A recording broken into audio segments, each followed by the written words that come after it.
Continuamos con el desarrollo del proyecto de investigación. En este caso vamos a hablar de lo que es el capítulo número 2.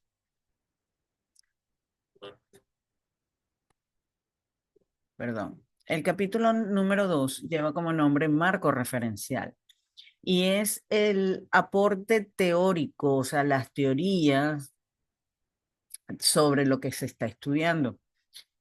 Fíjense lo que dice, el autor profundiza y reorienta los aspectos esquematizados en la propuesta de trabajo de grado. Aquí se tiene que abordar es la parte que está más vinculada con el problema y se relaciona lógicamente la teoría derivada de los antecedentes y las bases teóricas. Se deduce que la teoría está presente en todos los momentos e instancias de la investigación. ¿Qué teoría se está manejando dentro de este marco referencial? La primera parte, si dependiendo del tipo de proyecto que se esté trabajando. Si es un proyecto factible, lleva algo llamado reseña histórica. No es de la empresa, es una reseña histórica del problema, porque aquí se está hablando todo lo referente al problema. Esa reseña histórica más o menos se lleva unos 2 o 3 párrafos, cuando mucho se va a indicar desde cuándo comienza el problema, porque por eso se llama reseña histórica del problema, o sea, cuántos años, cuánto tiempo, si es desde un principio, sin necesidad de tantos datos, es una explicación muy, podríamos decir, muy resumida de dicho problema. Luego se van a presentar lo que son los antecedentes teóricos, que es una sencillamente son investigaciones previas que se han realizado que se vinculan, pueden ser directa o indirectamente con el problema o lo que se necesita según lo que se está planteando. Esto deben citarse máximo 3. Hay algunos casos donde se llevan a 4 dependiendo del tipo de antecedentes. Si son directos, son 3. Si hay uno indirecto, pero hay uno que está fuera de orden en el año, se pueden presentar hasta 4, no más de ahí. Se presenta en orden cronológico, del más reciente al más antiguo. Se debe colocar el apellido inicial del nombre del autor de ese antecedente, el año, el título de antecedente, o sea, el título de esa investigación. Perdón, ese título debe ir en cursiva, en qué universidad o instituto se realizó y cuál fue el grado para el que fue realizado. En el caso del PCM, pueden ser de licenciatura, pueden ser de ingeniería preferiblemente o de maestría. Ahí se debe hacer un pequeño resumen, el tipo de investigación, la metodología utilizada, la población, los instrumentos, las técnicas, todo eso y las conclusiones. Y luego de ahí se da lo más importante, que son el aspecto, perdón,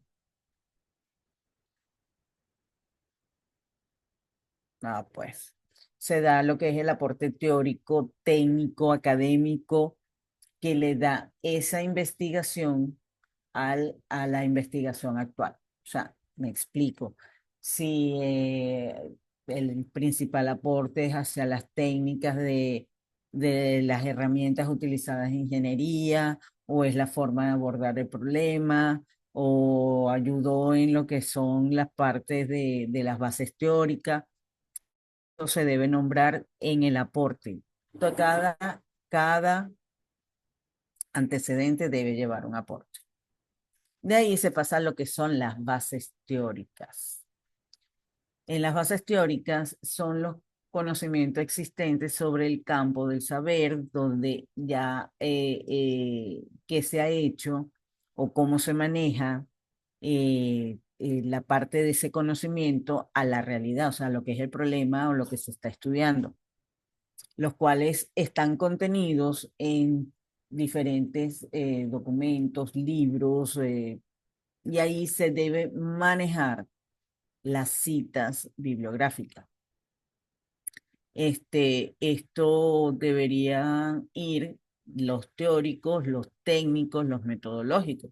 Entonces, los teóricos, referido a los conceptos y las teorías generales, los técnicos a lo que es especialmente la carrera, y los metodológicos, referido a los métodos de análisis que se van a utilizar, preferiblemente, este, lo que son, podríamos decirse, eh, la metodología exacta que utiliza la carrera de cada persona para poder analizar y llegar a conclusiones para esa investigación. Dicen que deben tener una vigencia de 10 años. Sabemos que hay muchas, pero muchas teorías que sencillamente se derivan de ejemplo, Yuran, que tiene más de 30, 40 años. Si se consigue, pueden sencillamente referirse a que colocan a Yuran, pero dicen que fue citado por alguien que tenga una vigencia de 10 años. Y todas las bases teóricas derivan directamente del título de investigación como tal. Después debería venir el sistema de variables, que después que ya se ha formulado el problema, se ha precisado los objetivos, se concreta exactamente cuáles son las variables y eso es el para qué. Y se constituye dependiendo del tipo de investigación y del tipo de herramientas y de instrumento que se vayan a utilizar, el sistema de variables se debe operacionalizar. Normalmente, si no se va a utilizar encuestas, nada más se coloca el sistema de variables, que consiste en especificar exactamente cuál es el objetivo, cuál es la variable de ese objetivo y contextualizarla. Ahora, si se va a realizar una encuesta o se va a realizar una entrevista estructurada, debe, a juro y porque sí, debe realizarse una operacionalización de variables, las cuales deben conseguir tres especialistas, ya sea uno metodológico y dos de la carrera, o dos metodológicos y uno de la carrera, en donde deben leer las preguntas que estén precisas a la variable que se está estudiando. Entonces, esto es muy importante que tengan claro qué tipo de instrumento van a realizar principalmente en lo que es el manejo de cada una de esas variables. Más adelante se realizará un video con respecto a lo que son el sistema de variables. El sistema de hipótesis, dependiendo del trabajo, si es del tipo proyectivo, se maneja hipótesis. Si no, sencillamente los que están manejando proyectivos sí manejan lo que es hipótesis como tal, que es una proposición que establece la relación entre hechos y explica por qué se producen y tienen la función de direccionar la investigación. Normalmente se trabajan con dos variables, perdón, con dos hipótesis. La que se plantea durante la investigación y la que dice que no se cumple. Esas son investigaciones. En el caso de ustedes, la mayoría son de proyectos factibles. Las de ingeniería tienden a ser proyectos factibles. Si trabaja una empresa, puede ser proyecto factible. No quiere decir que este otro tipo de investigación no se pueda dar. Esas investigaciones son dentro del macro de lo que se conoce como macromodalidad dentro del manual. Ellos tienen una,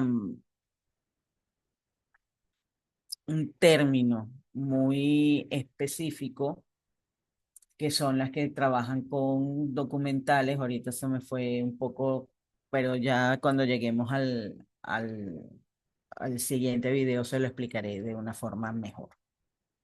Las bases legales deben comenzar a buscar en lo que son las leyes, normas, reglamentos y decretos, en ese orden, que se toman en cuenta para poder elaborar y ejecutar la investigación.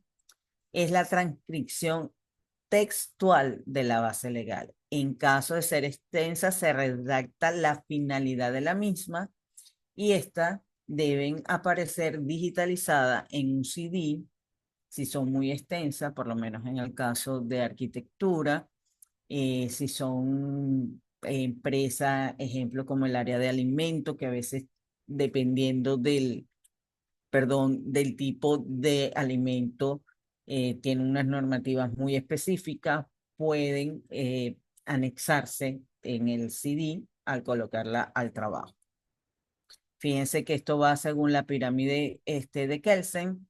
Comienza con la Constitución, luego vienen los convenios internacionales, lo que es el rango legislativo, que son las leyes orgánicas, las leyes ordinarias y los decretos, y luego el rango sublegal, que son los decretos ordinarios, los reglamentos y normas, las resoluciones y las instrucciones. Esta es ya las normativas dentro de cada empresa. Muy importante es que la ley debe estar vigente. Si fue derogada, tienen que buscar la que esté vigente. Deben colocar el nombre completo de la ley. Si es la Constitución Bolivariana de Venezuela, deben colocarlo de esa manera. Deben colocar el año. Deben colocar con qué gaceta se está trabajando. Y cuando el artículo tiene varios numerales, pero solamente interesa uno o varios, o sean dos o tres, más no todo el artículo en total, debe colocar el número del artículo, el encabezado con números suspensivos, el numeral que se va a citar y en dado caso otros números suspensivos para entender que ese artículo como tal no está totalmente completo. O sea, si yo quiero leerlo completo, debo buscar esa ley o en el caso de la Constitución, debo buscar la Constitución con ese número de artículo o la ley que se está aplicando con ese artículo. Un ejemplo, tengo el artículo 79, será justificada. Entonces, fíjense, el numeral G es el que me interesa, coloco totalmente qué es lo que va, como va textualmente, esto debe ir en eh, espacio sencillo. Comienzo con punto suspensivo y termino con punto suspensivo. No se debe colocar leyes sancionatorias primero, sino las que constituyen las bases para la investigación. No son bases legales las normas, únicamente los reglamentos que provengan de una ley. Ejemplo, la LOXIMAT, la LOTT, las normas ISO, las normas OSHA, y dicen no son bases legales, pueden ser utilizadas como bases teóricas. Bueno, eso es todo por el día de hoy. Espero haber aclarado muchas cosas. De todas maneras, seguiremos trabajando.